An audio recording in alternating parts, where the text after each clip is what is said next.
Hey y'all, I know we're all excited to watch the Fountain of Youth at Gulfstream as a Derby prep on Saturday, and there are a couple others, but there's also Oaks preps as well, and one of the more prominent ones is the Davona Dale. It's a Grade 2 eighth race on the Saturday card at Gulfstream, running 1 mile, a one-turn mile, for the 3-year-old fillies.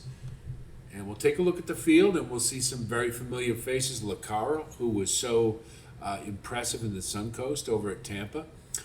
The Queen's MG, who made a hell of a lot of noise at Saratoga unexpectedly. Ballerina Doro, who scratched out of the fairgrounds last week in the Rachel Alexandra to pick this one instead, which is a little surprising to me, but we'll get to that. And then Dale Romans has a couple. He's got Madeline's Promise as well as Quinn's Promise. I guess Baron Thoroughbreds is just going to add promise to every horse they have. Hey, they own them; they can do what they want. So it's a small field, but we do have some interesting choices. We'll take a look at this.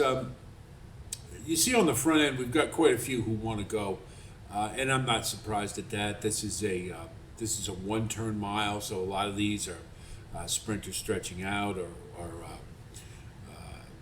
so we should expect that.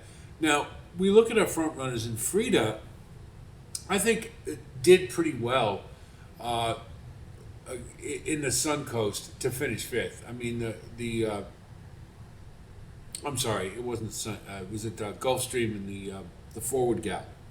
The pace was wicked fast, lightning fast, and yet she was still able to hang on for fifth, and that to me says a lot, maybe about the horse as opposed. Obviously don't want to see a horse folding when the pace gets that hot, but the fact that she was able to still kind of hang in there a little bit. If you look at her running lines, when she has been effective, the pace has not been terribly fast. Now, I'm not so certain that we're going to have that here. Madeline's Promise isn't going to want to gun it from the front end and just try to run to daylight. And I don't think, Lucara may get the lead, but is probably going to be, reasonable in the fraction. It's not going to be wicked fast, I don't think. So Frida, I think, is one that can probably stick around given the way the track normally plays to early speed. So Frida, I don't think necessarily is not a candidate to win in my view, but I think he can sort of stick around in the exotics. Madeline's Promise, I just don't think is good enough. They're simple as that. Now the Queen's MG is kind of interesting to me. Cutting back to one turn certainly should be a good thing for this horse. Coming from the forward gal, I thought ran surprisingly better than I thought she would. And this is a horse who's had her moments, and she had those efforts at Saratoga that really kind of blew everybody away. But then kind of came down to earth a little bit, but not so much that you couldn't see that this horse has some quality.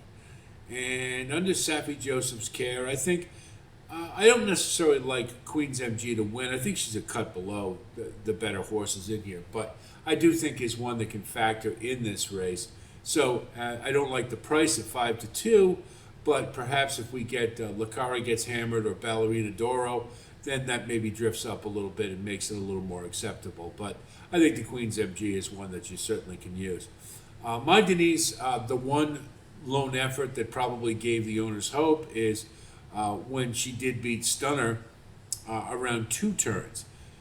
Stunner's not a 2-turn horse. I think we know that. It's just a very classy filly. And she still damn near won the race, but my Denise was able to chase her down. It's kind of strange to me that we cut back to 1 turn where she's not nearly as effective. And I just don't see her as factoring in this race. So we come to Lucara. I love this filly. I've loved her ever since the Pocahontas. She's got a lot of quality in my view, and I think cutting back to 1 turn, there were a lot of questions prior to the Suncoast. Does she really want 2 turns after the Breeders' Cup Juvenile? And I think she resoundingly answered that. Her pedigree does say 2 turns. It is kind of interesting to me that they are cutting her back to 1 turn here, but I don't think it's going to be a problem at all. It may be something about sharpening her up. You don't know, but it also may be an easy payday. She's. But I think she can handle this field without a problem. She's been very effective around 1 turn as well as 2. And I just think she's classier than the rest of these. And so Cara is my pick to win this. Quinn's Promise for Dale Romans is improving. And I kind of toyed with the idea, and I still might, of a horse that maybe can kind of hang around and get a suck up for third.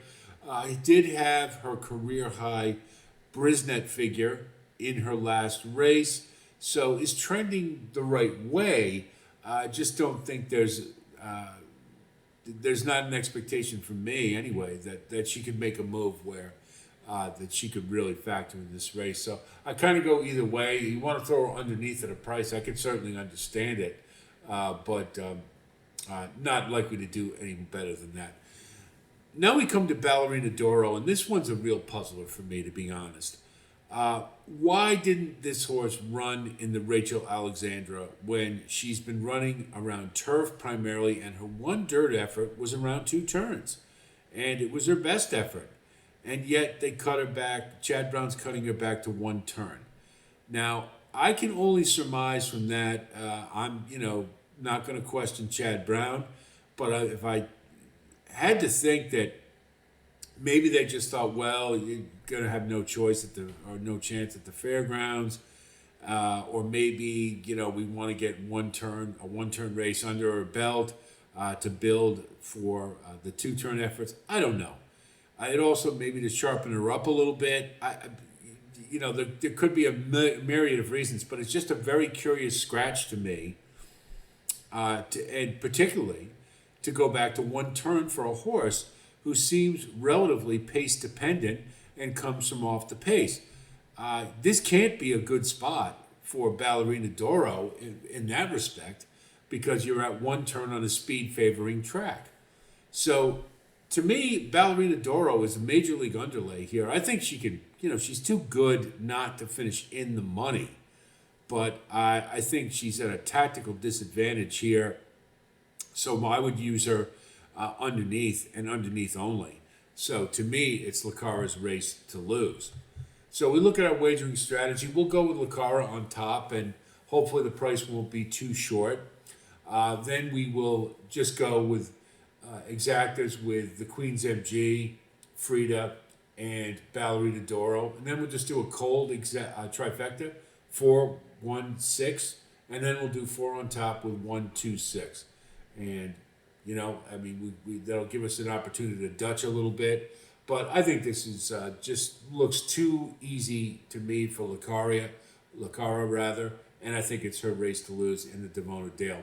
Hope our analysis helps you with your own wagering strategy. Wish you the best of luck as always. Be on the lookout for more posts for Gulfstream. Want to get there's a lot of stakes races. Want to try to cover all of them. So we're going to have another post where not only do we do best bets and value plays based upon the stakes races, but also want to cover them individually, the ones we haven't so far. So the Davona Dale and then the late pick 5 we've already got postings for. So we'll cover that. I believe there's 2 other stakes races that we'll cover those, and then we'll throw in the best bets and value plays for all the stakes races on the card for you to take a look at. If you do like content like this, of course, please like and subscribe. And again, thanks for all of you who have come on board. More content coming. We'll try to get the big cap. Life does get in the way sometimes, so I'm not sure I'll have enough time, but I will try to get that out for those of you who want to who'll be playing Santa Anita on Saturday. That's it from here. I'll talk to you soon, and until then, be well.